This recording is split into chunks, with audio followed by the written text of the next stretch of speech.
بسم اللہ الرحمن الرحیم۔ السلام علیکم ناظرین، حضرت داؤد علیہ السلام کی قوم بندر کیوں بنی؟ انہوں نے اللہ رب العزت کے کون سے حکم کی نافرمانی کی تھی؟ کیا دنیا میں موجود تمام بندر اسی قوم کی نسل سے ہیں؟ یہی ہماری آج کی ویڈیو کا موضوع ہوگا، اور آج ہم آپ کو حضرت داؤد علیہ السلام کی قوم کے متعلق مکمل معلومات فراہم کریں گے، جو یقیناً آپ کے علم میں اضافے کا باعث ہوگی۔ مگر ویڈیو میں آگے بڑھنے سے پہلے اگر آپ ہمارے چینل پر نئے ہیں تو برائے مہربانی ہمارا چینل سبسکرائب کریں، جہاں آپ کو بالخصوص اسلامی، تاریخی اور بالعموم دنیا بھر کی منفرد معلومات پر مبنی ویڈیو ملتی رہے۔ ناظرین، حضرت داؤد علیہ السلام اللہ کے برگزیدہ نبی اور رسول تھے، اور اللہ رب العزت نے آپ کو بادشاہت بھی عطا کی تھی۔ انبیاء کرام علیہم السلام میں حضرت آدم علیہ السلام کے بعد حضرت داؤد علیہ السلام ہی وہ پیغمبر ہیں جنہیں قرآن کریم نے خلیفہ کے لقب سے نوازا۔ قرآن کریم میں ارشاد ہے، اور ہم نے بعض پیغمبروں کو بعض پر فضیلت بخشی اور داؤد کو زبور عنایت فرمائی۔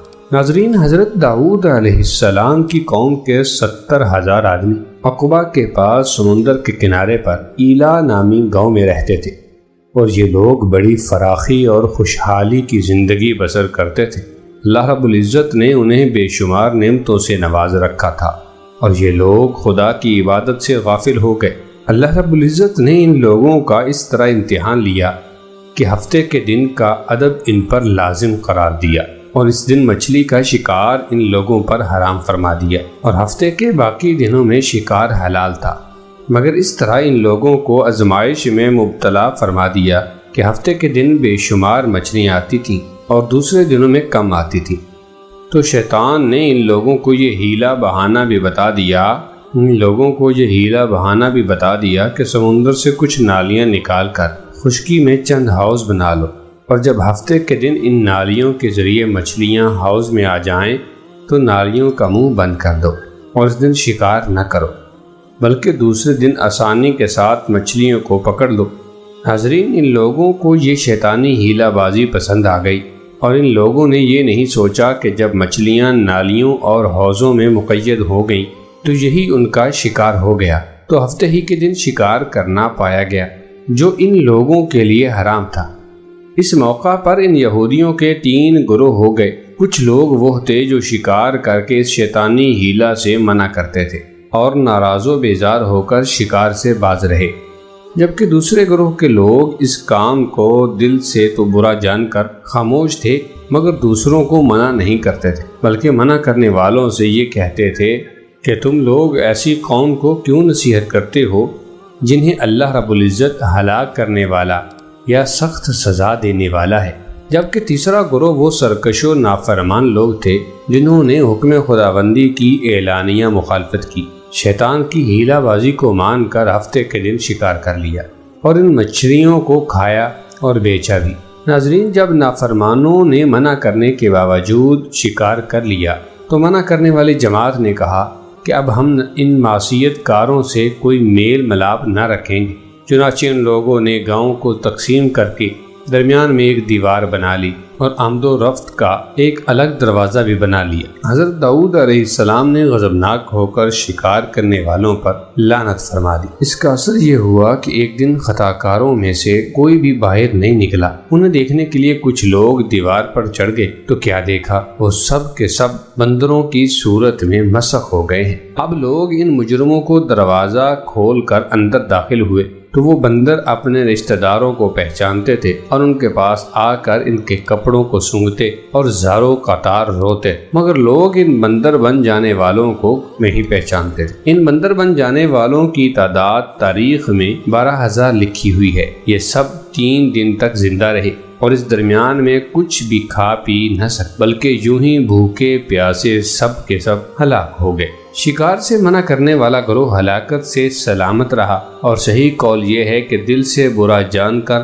خاموش رہنے والوں کو بھی اللہ رب العزت نے ہلاکت سے بچا لیا۔ ناظرین، سورہ بقرہ کی آیت نمبر 65 میں اللہ رب العزت کا ارشاد ہے، وَلَقَدْ عَلِمْتُمُ الَّذِينَ اعْتَدَوْا مِنْكُمْ فِي السَّبْتِ فَقُلْنَا لَهُمْ كُونُوا قِرَدَةً خَاسِئِينَ۔ اور بے شک ضرور تمہیں معلوم ہے کہ وہ جنہوں نے ہفتہ میں سرکشی کی تو ہم نے ان سے فرمایا کہ ہو جاؤ بندر ددکارے ہوئے۔ ناظرین، یہ مفصل واقعہ سورۃ الاعراف میں موجود ہے، جس سے معلوم ہوتا ہے کہ شیطانی ہیلہ بازیوں میں پڑھ کر اللہ جل جلالہ کے احکامات کی نافرمانیوں کا انجام کتنا برا اور کس قدر خطرناک ہوتا ہے، اور خدا کے نبی جن بد نصیبوں پر لعنت فرما دیں وہ کیسے ہولناک عذاب الہی میں گرفتار ہو کر دنیا سے نیست و نابود ہو کر عذاب نار میں گرفتار ہو جاتے ہیں اور دونوں جہاں میں ذلیل و خوار ہو جاتے ہیں۔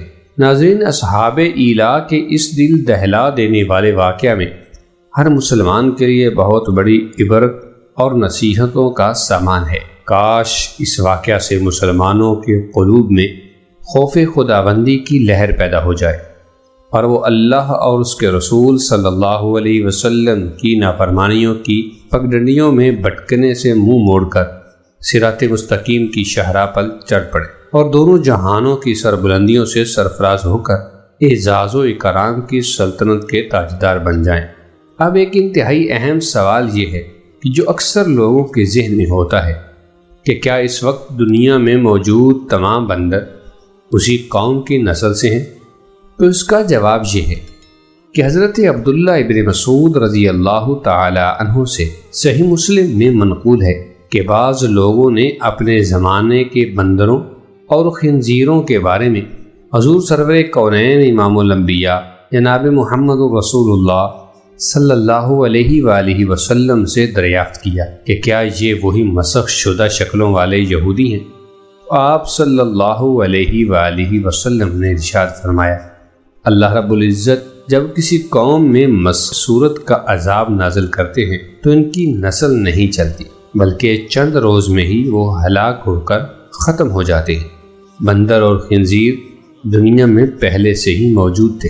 امید ہے کہ آپ کے ذہن میں جو اشکال تھا کہ کیا واقعی اب جو بندر ہیں وہ انسان سے بگڑی ہوئی شکل ہے، یہ بات واضح ہو گئی ہے کہ جس قوم کی شکلیں بندر جیسی بنا دی گئی تھی وہ ساری کی ساری قوم تباہ و برباد ہو گئے تھے۔